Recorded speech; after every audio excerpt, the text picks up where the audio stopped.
તો રુચિતજી, આજના દિવસે હવે ખાસ તમારી ક્યાં નજર ઓપ્શન એક્સચેન્જ માટે? જે મેટલ્સ એક સ્પેસ રહ્યું છે જે આજે ઘટતા માર્કેટમાં પણ ઘણી સ્ટ્રેન્થ બતાડી રહી છે. સો આઈ થિંક આનું સેક્ટર વાઇઝ સિલેક્શન કરવું હોય તો મેટલ્સ પ્રિફરેબલ રહેશે અને within the metal stocks Vedanta charts ઉપર પણ સારું છે, એક સારા કન્સોલિડેશનના બ્રેકઆઉટ આપ્યો છે અને ડેરિવેટિવ્સના બિલ્ટઅપ પણ જોશો તો બિલ્ટઅપ પણ આ સ્ટોકમાં સારા થઈ રહ્યા છે આજે. સો આઈ થિંક આનો વેદાંતામાં ઓપ્શન્સના થ્રુ ટ્રેડ કરી શકાય છે. કરંટ લેવલ્સ ઉપરથી 740ના કોલ ઓપ્શન વેદાંતાના ખરીદારી કરવાની સલાહ રહેશે, જે 24-25 રૂપિયાની રેન્જમાં ચાલી રહ્યું છે. ટ્રેડિંગ માટે 18 રૂપિયાના અહીંયા સ્ટોપ લોસ રાખવો અને 38 રૂપિયાના ટાર્ગેટ્સનો આ સ્ટોકમાં ઓપ્શનમાં આવી શકે છે.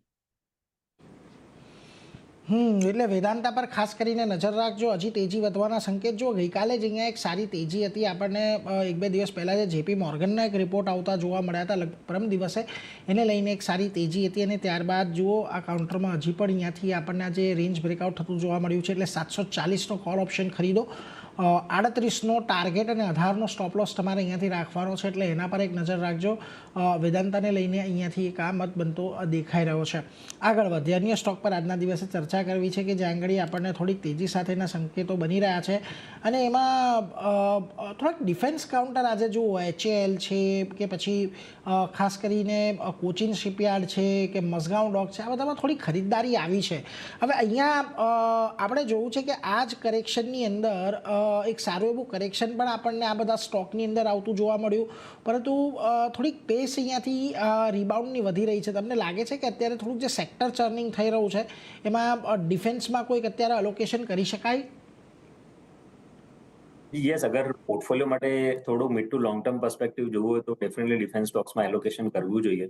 અને અમુક સ્ટોક્સ એવા છે જે ઓલરેડી સારા બીટન ડાઉન છે અને અમુક સ્ટોક્સ એવા છે જે રિલેટિવ આઉટ પરફોર્મન્સ બતાડી રહ્યા છે. In terms of relative out performance તમે કેશ સેગમેન્ટમાં એમટાર ટેકનોલોજીસ જોશો તો સૌથી વધારે સ્ટ્રેન્થ ત્યાં છે, કે જ્યાં આખા લાસ્ટ 6-7 મહિનામાં બધા ડિફેન્સ સ્ટોક્સમાં કરેક્શન આવ્યા છે. એમટાર ટેકમાં કોઈ પણ પ્રાઇસ વાઇઝ ડીપ નથી આવ્યો, એટલે ત્યાં સેલિંગ પ્રેશર ઓછું છે અને હમણાં મોમેન્ટમ ત્યાં હજી પણ ઘણી સ્ટ્રોંગ છે.